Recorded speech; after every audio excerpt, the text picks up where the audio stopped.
Alrighty. Okay, so before we kind of kick things off over here, I would like to thank Charles McFall, director of the DragonCon Digital Media Fan Track, for inspiring and actually encouraging us to do this after last year's DragonCon. Yes, a little bit of brown nosing, but it's very earned. Secondly, on a more sober note, I kind of want to dedicate this to this African comics and fantasy panel to the late, great Chadwick Boseman, son of South Carolina, great American. Honestly, his phenomenal film career has seen him play a number of legendary Black figures, from Jackie Robinson to Thurgood Marshall, and it culminated in his portrayal of T'Challa, the Black Panther, and king of the fictional country of Wakanda. In my opinion, that movie did quite a bit to address the sometimes complicated relationship between Africans and African Americans. And it's kind of our hope that this panel and the subsequent things we do will continue to explore that relationship and grow it further. Having said that, my name is Nurajay Agbaje. What's up, DragonCon members? I'm representing, and we're here from the Niger Nerds. Also, I have with me a few other guys. Dakwa. Hi, everybody. I'm Dakwa Alashia. Glad to be here. I can't wait to get into these questions and talking. Awesome. And I've got my other fellow Niger nerd, Wale. Hi, I'm Wale, and I can't wait to get going. Fantastic. So we're going to introduce our guests. We got a few different people here live to talk about this. What we're doing is, it's called the African History, and we're going to be focusing on African history and Afrofuturism in comics and digital media. And we're doing this for the digital media track, and we have some special guests. Roy Okupe, good friend, and he is a writer, he's a director, he is a creatorpreneur. He's the CEO of Unique Studios. He's got like 7 graphic novels and a movie pilot out.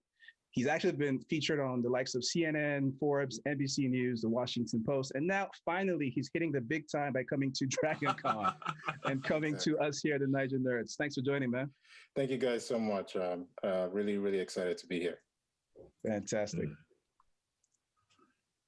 And next up, we've got Jide Martins, an illustrator, designer, producer, entrepreneur, actually. You know, so got a passion for shaping Africa's narrative through compelling stories and art. He actually created Comic Republic, Africa's first and largest free digital comic book company. They've also collaborated with multiple partners, including one that involved a title that was crowdfunded to the tune of over $200,000. That's amazing stuff, man. Thanks for joining. Yeah, just to add that, it's still growing. I think it was about 250,000 this morning, but yeah, I'm the CEO of Comic Republic, and I'm just really excited to be here. Fantastic. Last and not the least, by all means, is Paul Louis Julie, and he is a good friend of mine at this point. We've been spending so much time talking about a bunch of things. An artist, I think it was in 2008, he had this great experience in Senegal. In Ouagadougou, where some Senegalese griots actually tasked him with bringing the myths and histories of ancient kingdoms to their cousins in the diaspora. So he founded Midas Monkey. It's an indie comic label. It's a movie studio. They produce several graphic novels as well, including the critically acclaimed franchises that's focused on Egyptian and Nubian werewolves. It's called The Pack, and an African Space Odyssey series called Johanse. And these are both going to be going from page to screen very soon. What's up, Paul? Hi, and well, you said it's about page to screen. The Johansi trailer just dropped live, so. Whoa! Yeah, there we go. About that finally. Can't wait to watch it, Paul. Can't wait. Yeah, we're hoping to put that out here as well. So let's do this. We're going to kick things off with a question for all of you guys, but I'm going to start with Jide. I'm going to jump with you. So let's talk about the impact of African culture on all your work. Okay, just tell us a little bit about, of course, being African, how that has inspired you and what it is it's transitioned, how it's affected your work and what you do now, and how that shows in everything you guys create. Just take us back a bit, but keep it short. Of course, like all of us here, we grew up with comics that didn't have proper representation. And for me, I know that I love the bad. Anytime I wanted to make a decision, what really stopped me from doing something really stupid was because I really just wanted to be like Batman and Superman, right? So I'd ask myself, what would Batman do or what would Superman do? And at the end of the day, that would guide me into doing the right thing. But as I grew older, and a lot of the things that kind of guided us as young men are really fading away. I mean, everybody's taking jabs at religion these days. What mommy and daddy says doesn't really matter that much anymore. People don't really pay attention to schools. So I thought that why don't I go back to that place and pull from that, rich resource that I loved so much, and that kind of put me on the right track. But the problem I also thought was that, look, it becomes very difficult to tell people that look like me, people that are a lot darker than me, that act like this person because this person is just like you. And so that inspired me to want to create Black heroes, right? Lovely. But also, I thought, first things first, we don't have proper representation for our culture and its relevance for today and the future. Also, simply because the world has managed to kind of paint Africa mostly in the wrong light. I mean, every continent has its bad sides, but it seems like all the cameras are pointed at the bad sides of Africa. And so that really pushed a lot of what we were doing at Comic Republic, where we were like, look, we're going to go into our past. We're going to show the relevance of our past. We're going to show the rich sides of our culture, but we're going to make characters that are relevant today, that kind of translate and interpret what Africans are like today, how smart we are, how beautiful we are, how amazing we are, and the fact that even we can save the world better than, I don't want to say the word, but well, I will agree with you. We are definitely beautiful. I want to kind of link that off straight off to Roy, because I'm curious to know, Roy, how much of that can you agree with, and is it all or just part? I mean, yeah, definitely. I would say all of it, because GD and I share the same inspiration in terms of why we started this.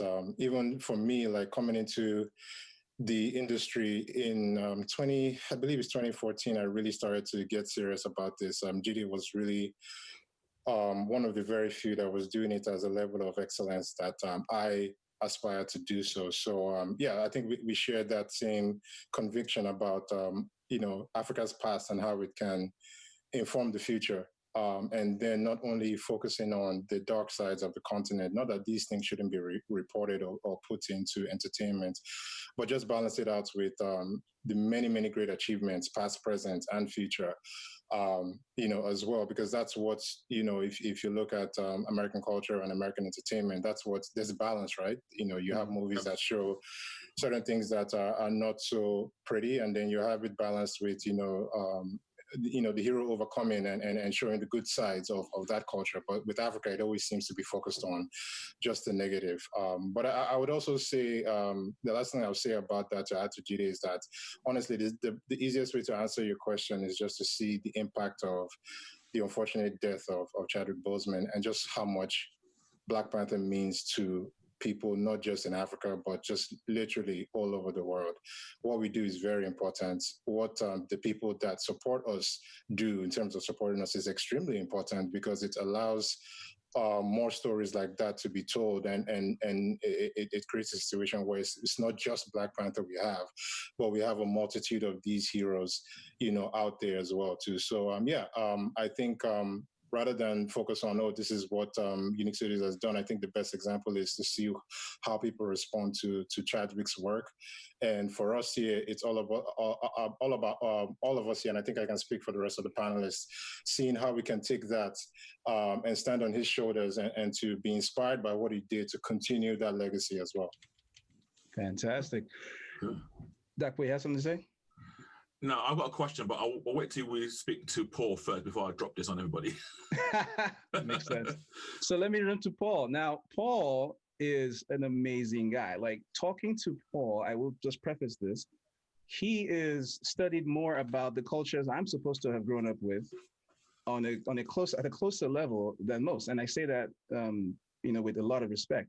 Paul is actually representative of what you might call the African diaspora, people who are of African descent, but were not born and brought up. So maybe if you can just start by telling us a little bit about your history and how it connected to African history and your journey to get there. Well, thanks for the intro, by the way. So being part of the diaspora is pretty particular in the sense that you share multiple cultures, and depending on how much you relate to the continent, that will affect your experience as someone in the diaspora. So as far as myself, I'm of a West Indian descent. My father is from the French West Indies and Martinique, and my mother is from Grenada. And as a result of that strong Caribbean heritage has its own culture, which is still very many elements of African culture infused in that. But then, and usually that would be enough for some people. But my parents, my late father, they started a business in West Africa about 30 years ago. And as a result of that, I was able to travel across the continent since I was a child. So I've been to nearly every country in Africa. Some of the countries don't even exist anymore due to political issues. But so that gave me a very wide and early exposure to the continent. And that, like I said, completely changed my point of view of what I consider to be as a Black person and as someone who's African descent. And as a result of that, my parents working in Africa, at one point they wanted to live there, the whole family. So that was when I actually moved to Burkina Faso with my family. And I spent my senior year of high school there in the capital of Ouagadougou. And that was where I was fully immersed in the culture, not just visiting, I'm actually living there in Africa, which was very informative. And that the biggest thing that appealed that really was more of a culture shock for me was realizing this separation that that local Africans felt towards me, where like it wasn't that kind of like homecoming sense that many African Americans would probably expect wasn't really there.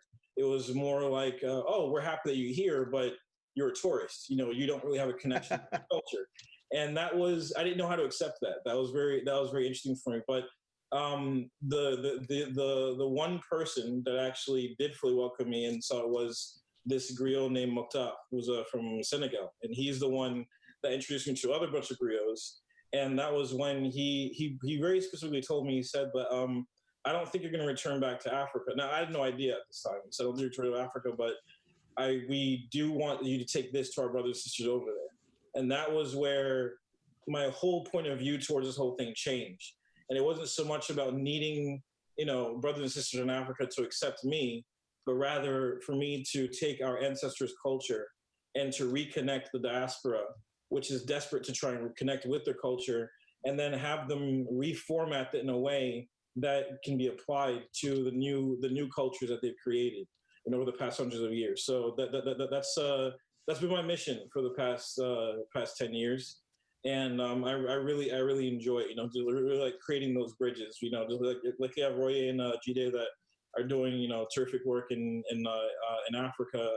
My job is to try and connect all facets of the African experience across the diaspora, across the world, and then seeing how that mixes into other cultures, et cetera. So we're part of a Nancy's web, so to speak. Fantastic. Right. Sorry, Jay, can I just jump in on this question?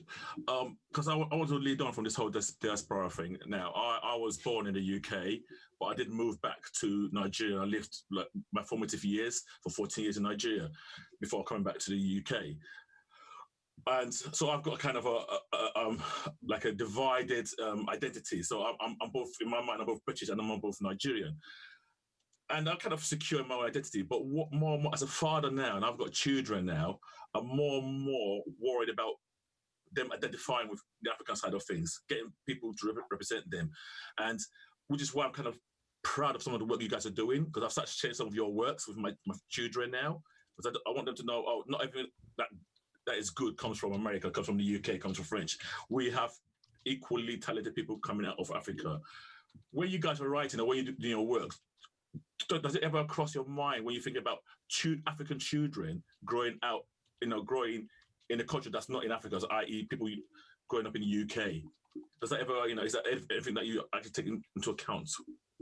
Yeah, I mean, to me, that is one of the main reasons I even started doing what I'm doing. And again, I'm sure the rest of the panelists share similar experiences.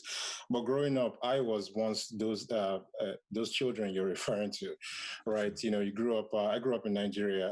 I only moved to the States when I was 16. So, like you, I've spent half of my life growing up in Nigeria and half of my life growing up here in the United States. Although I do go back, frequently. But the point I was trying to make is that, growing up, we didn't have, a lot of, if any, like African superhero, especially as it pertains to animation, because that's really what was prevalent back then. Although you could get comic books in Lagos, it wasn't rampant as it is, in the UK or here in America. So animation is where you could watch Spider-Man, Batman, the Ninja Turtles, Transformers, all these different characters. And you very quickly understood that there were no Africans, except maybe a few. And even the way they were portrayed, it was more like, when in the jungle, or, they have powers that are related to, animals and things like that. And again, nothing that there's anything wrong with that, just provide balance. But for me, it's about, sort of trying to change that narrative, and everything that I do. Well, I'm not going to say everything that I do, but every time that I put something out there, I'm always thinking of that child in me. Like, what would I have wanted to see? And how do I make it accessible for that kid to be able to see not just the heroes being people of color, but actually the creators? I think that's even more important is for them, because growing up, I didn't think I could write comics or direct animation or direct, a movie or whatever the case may be, because I didn't see people that looked like me do it. So I think panels like these are excellent because it gets people, not even kids, even adults that don't believe it, to see that there are people that are actually doing it successfully as well. Can I also take that question, just from a different angle that I think is really important? One of the things, like, I grew up in Nigeria. I literally just moved to England maybe 2 years now.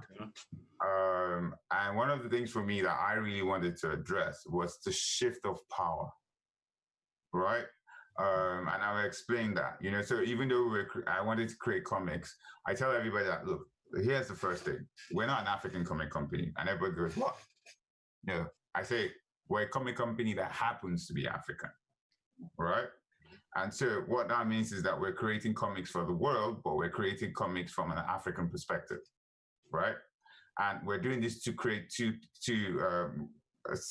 touching two things. One is to create capacity.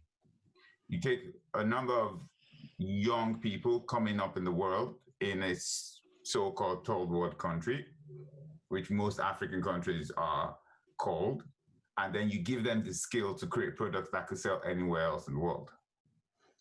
Right? That's number one. Right? The movie business, the comic business, the gaming business is a $1 billion industry. And you have people creating games from all over the world, but not from Africa. You have comics selling, loads of copies, turning into movies like Black Panther, creating people like, T'Challa, right? But most of them are not coming from Africa. And then I thought, why don't we, bring this power, this shift of power to an African country, right? Like, I have close to over 100 people that work with me, and we get business from all around the world, so I constantly have meetings with people from different parts of the continent. And so people like my team and artists are generally benefiting and, enjoying, getting financial benefits and then building capacity. And most of these people will eventually leave the country to become industry leaders in other places. So even from that perspective, I was looking at things like that, where people from the continent and Black people in diaspora, could shift the power of influence. And we could also do a lot of capacity building with what we're making. Excellent. Interesting. It's interesting that you'd mentioned that, going from that angle of sort of building the artistic and creative capacity, and doing more than just telling the stories from this point of view, but rather empowering people to tell the stories from that point of view. That's really fascinating, Judy. That makes me interested in asking you a question, and I would also want to throw this question out to Roy and Paul afterwards. And this is more of a personal question. So, of course, now you're creating all these opportunities for the new up-and-coming creators and artists. The question that I would have for you is, how was your journey as a creator and a collaborator? Can you give us a little bit of detail about the path that you took to get to where you are now? Was there something similar to what you're providing for others now for you? Or did you have to make your way in the world in a unique way? I think since you said in the unique way, I'm going to allow the studios to answer that question first. No, I mean, let Paul go. I'll say let Paul go. He's been too quiet. And that's not usual. That's not usual for Paul. Paul is never quiet. So let's hear what Paul has to say. Well, for me, that question is mainly embodied by the fact that the ideology that I always had is, if you can't afford to get something done, or if there's too much bureaucracy, teach yourself how to do it and go ahead and roll up your sleeves and do it anyway. And that's literally been my mantra. That's how, when I first published the first issue of the Pack in 2015. And before that time, I'd never done comic book before. I had to teach myself how to format it. And everyone kept telling me, they're saying, well, there are several different roles involved in production. Like, you need an editor, you need a colorist, you need a penciler, and an inker. And I said, well, I don't have time for all that. I'll do it all myself. And that's exactly what I did. And after I did the first time, teach yourself to do that. I did the second time and the third time. And before you know it, you're churning this out. Because if you wait for, the industry to catch up, or for the opportunity to hand itself your lap, before you know it, 4 other guys have already raced past you. And when you have a mission like this, there's no time to wait. So, as far as like paving the way for myself, or finding my way how to do it, that was that's always been the way that I operate. And then, more importantly, I actually didn't originally want to get into comics. And it's interesting, with both G-Day and Roy, how they really have a passion for comics, from based on their upbringing, how it was impacted them, and so that creates a certain affinity and attention to their work. It's very much there's a culture that goes along with comics, and you can definitely see that along with their work.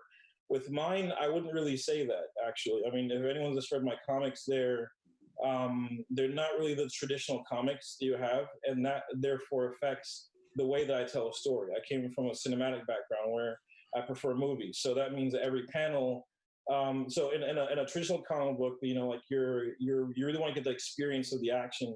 For me, I kind of want to just take some time to really absorb everything that's going on in the scene like you would cinematically. So they're two very different approaches. And very quickly I realized that it's cool to make comic book like that. But after a while, you run out of space. Let's run out of time to tell that story within 27 pages. So I was like, well, I have to make movies then. Like, I have to do it. The question is, like, how do you make those movies without $1 million budget? Without a producer or a studio behind you? So once again, the same mantra: teaching yourself how to do something. So I taught myself how to animate in 3D, within 9 months, and right after, then after that, and teach yourself to animate. That's one word that is an umbrella term for like 10 different other jobs. There's, like just being a texture artist is a job within itself. Blocking, modeling, rigging, skinning, all these different things that, and then also once you have that, having to learn the cinematography, which I had no idea before. Learning cinematography, learning proper composition, camera angles, how to tell a story cinematically, which I thought I knew before when I was doing the comics, which I had no idea about. So that was a very long and grueling process alongside, still having a full-time job, aside of that. So what I would say to anyone to get involved in this is that the sky's the limit as far as you're willing to push it. And so, like a lot of people, like they read these inspirational stories. Well, he was able to do it. Like Tony Stark was able to build this in a cave, with a bunch of scraps, like that kind of mentality. And yeah, that all sounds really good, but they're not but in Iron Man, they're showing the montage that just there's the inspirational music. It only took like a few minutes for him, for you to get to that point. That's actually months of grueling work. That's not as sexy and fun to look at. In order for you to get to that point, it's not like some magical thing that falls from the sky. And if you're willing to do that, then you actually will be able to, I guess, make miracles and do that. And I think that what I would definitely tell other people, particularly writers of color of African descent, that once you understand that, then you're not afraid of it when it comes, and you'll still stick through it. And then you'll have less people giving up and more people, following through on their dream. Because I keep seeing all the time, people get burnt out because what they were involved in doing ended up being bigger than what they'd signed up for. And I see them bummed out because they still have the dream, but they don't have the drive. So it's very important to let these new creators understand what you're getting themselves into. I'm pretty sure that Roy and Jide can attest to that too. This is not an easy job. This is definitely not for the weak-willed. We're not even like big time like Marvel or DC or anything, but there's a lot of work just to get to this point, and you're fighting an uphill battle. So it may sound kind of depressing for some, but once you understand that, then you really have the people that are only doing this because they have a passion for it. I mean, we live and breathe this. This is what we do. And I feel that if we have more people like that, then we're really going to see a change. I think we are starting to see a change.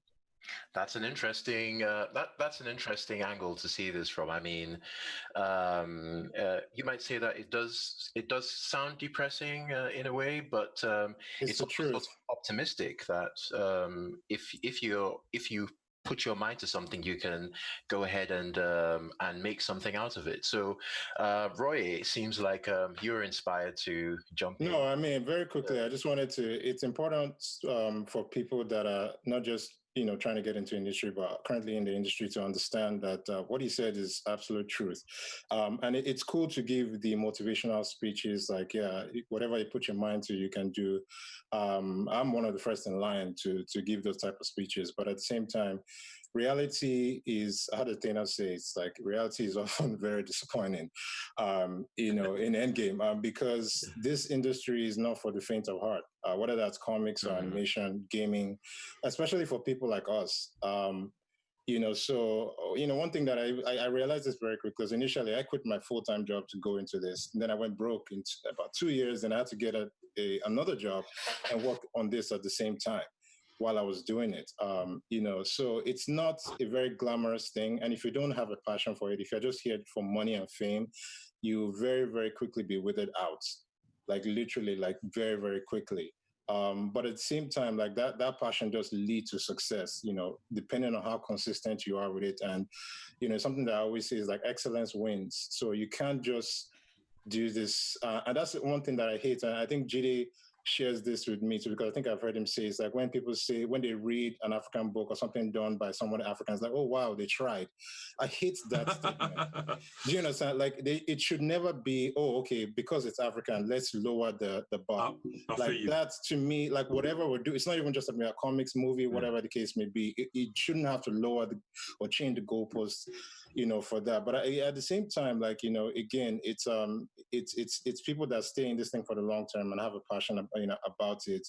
And at the end of the day, you really have to have a plan and not just be aimless about it. Like, what are you trying to do? How long do you like a lot of times people just go into it creatively and forget 100% about business, right? Like you can't just you have to, like, what's your business plan? What are your goals? Like, what do you want to achieve in 2 years, 5 years? Do you have a budget?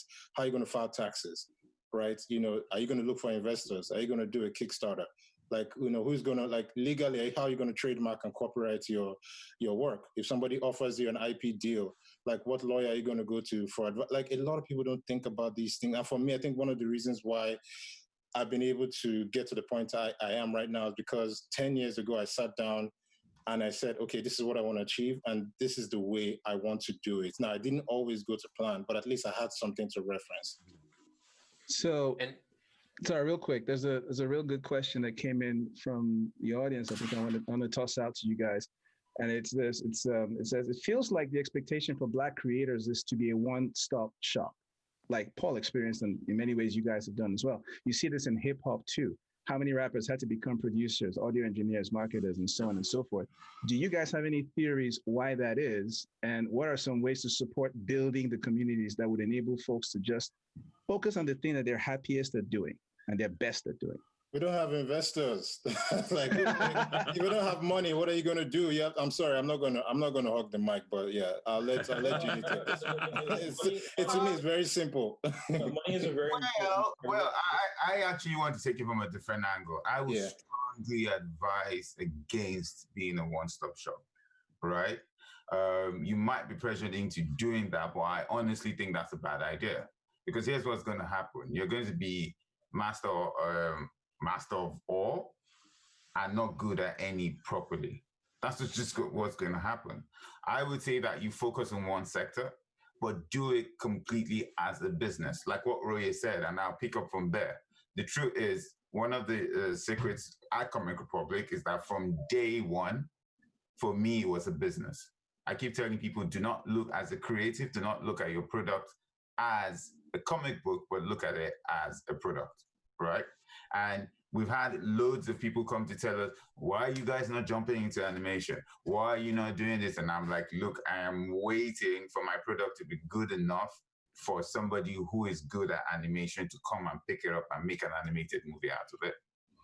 And it's already happening. We're constantly in deal agreements today, right? Well, GD, at some point, like when you first started, right, you had to do the business and you had to draw at the same time. Correct me if I'm wrong. True, but here's the thing. When I first started, to be honest with you, right? Yeah. I started off hiring 3 other people from the very first day. I started hiring 3 other people, a communications manager, right? Okay. And a business manager. I think we should, just to step in real quick, I think we need to point out some little differences here in who had what. For example, Jide, if I'm not mistaken, you came into this and you already had a going concern, a business, when you transitioned from one business to the other. Yes. To pursue your passion. As against, for example, somebody else who decided to quit and start on his own and didn't have either the resources or the wherewithal to pull other people into his dream. So there was a little bit of not an advantage, but you did start off with a plan and with the team. That was your approach. Yeah, and let me say this real quick. I think that's the whole thing about one-stop shop, and I want to let Paul go after this because I know there's a lot he has to say about that. But that narrative is changing as well. You're seeing a lot of collaboration by African studios, Black artists, writers. Like people are actually now, in the last couple of years, actually coming together because we realize that, okay, we have more power. Like, everybody can still have their own individual thing, but we have a lot more power, like when we collaborate and do. And one example is the Malika animation that I put out last year. It was a collaboration between Unique Studios and Antio Studios, like one of the top, animation studios in not just Nigeria, but West Africa as a whole. So as much as I want us to address this question, I also want us to point out that it's becoming less of a reality because a lot of people are debunking that whole one-stop shop myth. So I'll allow Paul to go now. Well, I mean, you both gave very insightful answers. I have to strongly disagree with Jide. I mean, respectfully, but I respectfully but strongly. I definitely understand where he's coming from a business perspective, but I'm definitely more in line with. So the difference with Roy and I is that, and what you're seeing right here is something very interesting. There are 2 different ideologies, but you need both in this industry.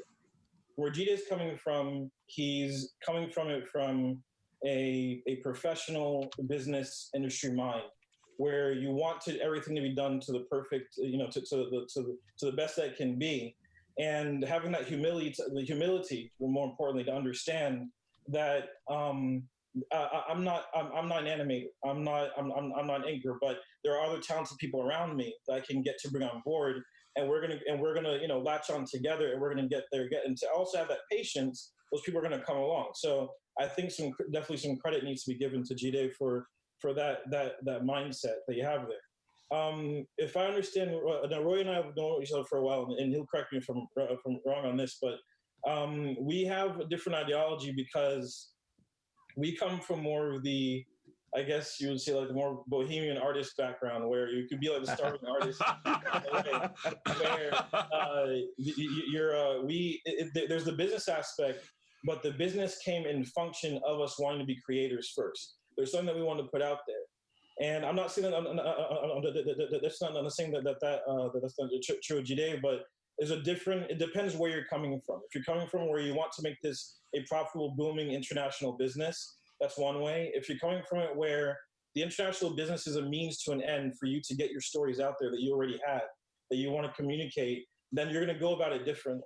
One thing that's similar between both Roy and I is that we had several different IPs that we already conceived just in our minds alone, and they're all coexisting in our minds. As long before we even decided to put them on paper. So we basically had our own MCUs, in our own minds.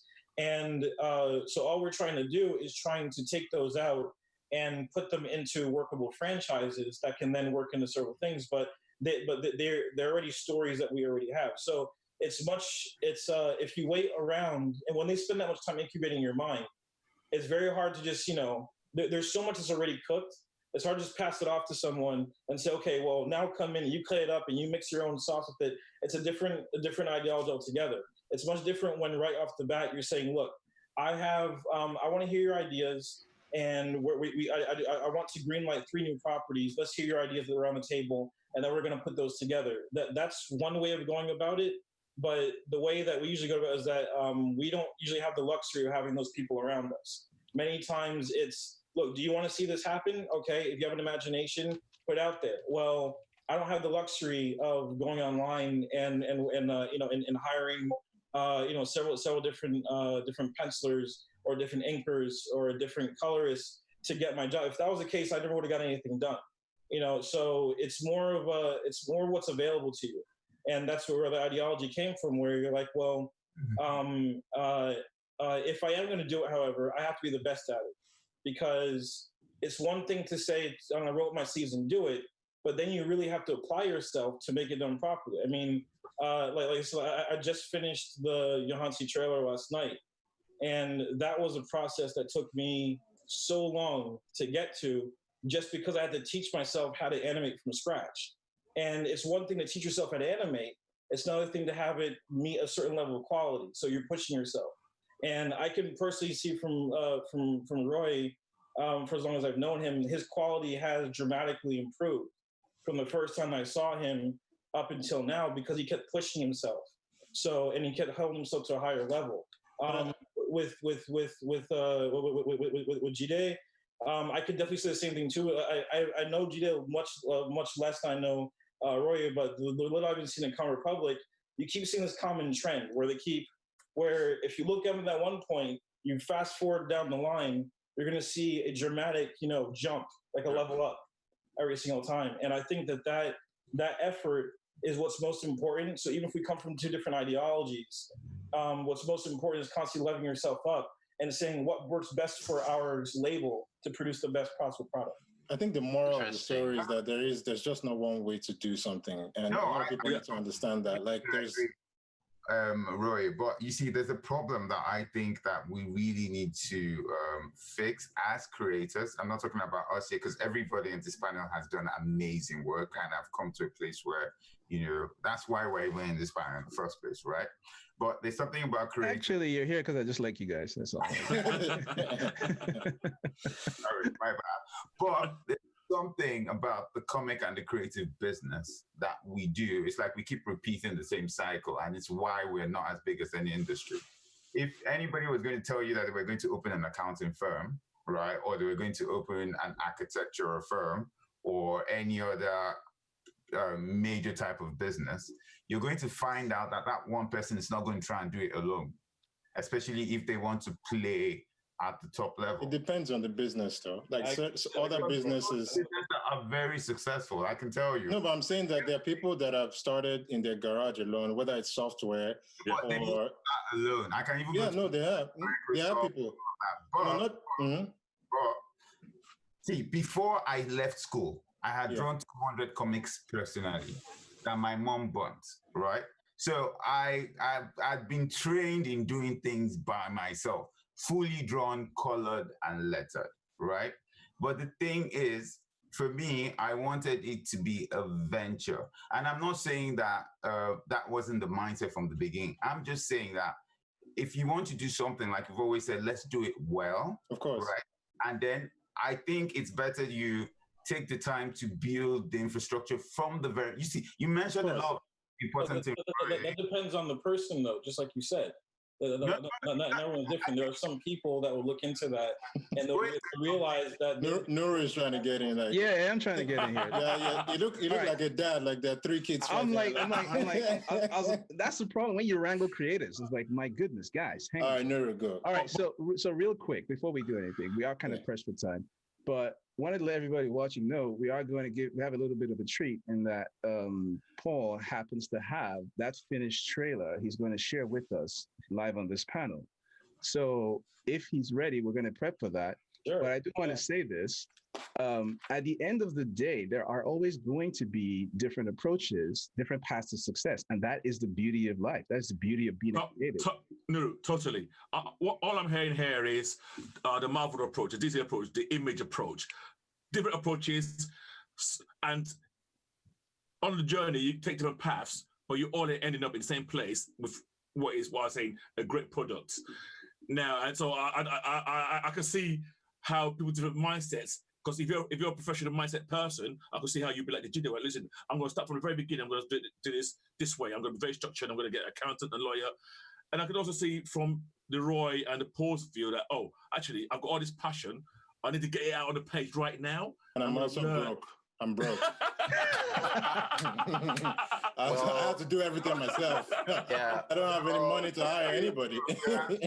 Interestingly enough, I completely agree with. We it was just so many times in the past, Roy and I saw from certain conversations where, or we're like, yeah, man, like I don't know how I'm gonna get this thing out. Like you encouraged me, said, hey, man, I'm in the same boat as you are right now. Like, we've had the same conversation, like so. It's not that there's one way that's wrong. It's nuance. It's just nuance. But I understand but Judy made a very good point. Like, let's not lose that point, which is structure is important. Whether you're doing it by yourself or you're doing it with 1,000 people, if you don't plan, you fail. And that's what he's trying to get across. Interestingly enough, structure definitely is important, which is also why, Jide, if you had answered the question at the beginning about your journey as a creator, I don't think anyone here would have any doubt about the fact that you actually started off by walking around the streets of Lagos with a folio filled with hand-drawn comic books that you had produced yourself and a website that you built yourself, having taught yourself web development. But at the moment, we right now need to switch to showing a trailer, which just share the screen right now. Yep. Which Jay will hand over to. Yeah. I can't wait. It says host disabled attendee screen sharing. Oh. Paul, you want to act out the trailer? You're co-host, Jay. You should be able to do it. Say again? You're co-host. You should be able to do it. Jay. Certainly good. Go ahead, share. Okay. Yep, still saying disabled. All right, so Jay's not showing it. Paul, you're showing it? Oh, yeah, Paul's showing it. Not me. I'm showing it, yeah. Oh, my bad. All right, there. Yeah, he'll make you a co-host. You can do it now. You want to try it now? Wait, I can't wait. Please delete all the inappropriate things on your desktop. Oh, sharing.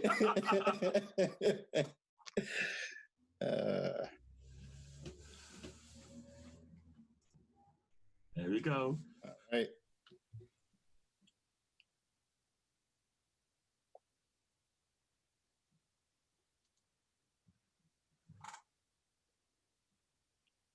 Oh, Why isn't it? oh, Are you sharing, are you you sharing know, your audio? you didn't. Yeah, you should. You have to When you enable share, you your have to audio. share your audio. Like go back. Like the stop. sound? No, stop sharing. Pause. Okay, guys, the sound isn't working. Yeah. Stop sharing. Stop sharing first. Like click stop share. Should be at the top. And we're having technical difficulties. Mike, Oh, you have to stop sharing it first. you have to stop sharing and then go back and share again. And at the bottom, select the audio. Yeah. Paul, can you hear us? I guess we're gonna have to watch it.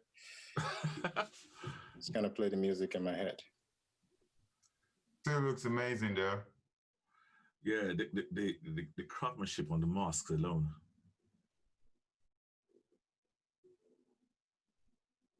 Wow.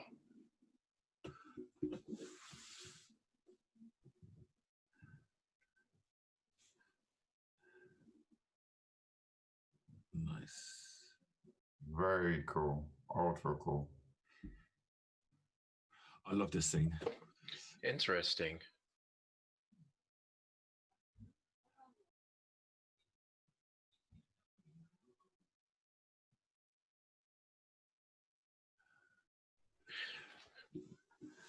Okay, interesting. Thanks a lot for that, Nice Paul. one, Paul. Quite a few of the things I noticed there are a few things in there, such as the masks, which are things that I recognize as being based on actual designs. Can you guys hear me? Yeah, we can, Paul.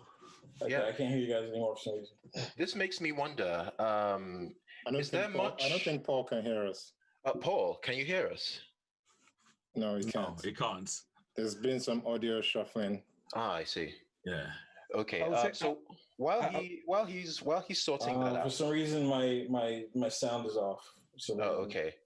No worries. We will hold on for you. Okay, so we've got that muted. So while he's waiting, I'd like to pass. Yeah, Jay, you were going to say something? yeah, I was going to say the first thing I want to say about that trailer, and I happened to have been privy to see some of it beforehand, was I was stunned by how rich and how layered not just the craftsmanship that went into it, but the history that's evident at the back of it, the foundational history that's going on there. Because this is tying Afrofuturism into African history and just dragging that all the way through in a rich, beautiful way. And the thing I asked Paul then was asking about how much research he had done and the number of tribes that are represented, the number of African cultures and subcultures that are represented in that work. Exactly. That was exactly, Jay. That was exactly what I was thinking. Taking a look at that trailer, you could see quite a few of the influences there, and I'm interested in finding out what those influences are from him when his audio gets back. I'll tell you this much. While we're waiting for him, perhaps Roy and Jide can give us a little bit more detail on the influences that have the things, the African and Western influences that have fed into their work. Actually, I'm going to need to put a pin in that for one simple reason. We've had a blast, a great time, but we are kind of running out of time. We literally do not have the time to have all the things that are talking heads right now. So what we're going to do is this. First off, please, by all means, everybody, check us out at the Niger Nerds on social media and look at nigernerds.com. We have further interviews with these guys, deeper conversations where we kind of get into some of these things, and you can watch some of those later as we put them out. But I'd like everybody to take the time to just go around and tell the audience where they can find you, where they can find your work, so that people aren't left hanging, because a lot of people love what they just saw. So I'm going to start with Roy. Yeah, for me, it's very simple. It's just at Unique Studios, YOUNEEK, and then the word studios. So at Unique Studios on Instagram, Facebook, and Twitter, and uniquestudios.com is really the home for everything. Yeah, that's the easiest way to get in touch. You can shoot me an email, send me a DM on all those channels, and I try to respond as quickly as possible. But yeah, it's been a blast being here. Fantastic. And I'm switching to Jide. All right, so the website is thecomicrepublic.com. That's THE comicrepublic.com. Facebook is Comic Republic, which is Facebook/Comic Republic. Instagram is Comic Republic Media. And if you visit our website anyway, you just immediately be able to link to any of our social media channels. At Comic Republic, we're just really excited to push the African narrative forward. So we can't wait for you guys to join us in that journey. Thank you very much, guys, for having me here. Fantastic. And Paul.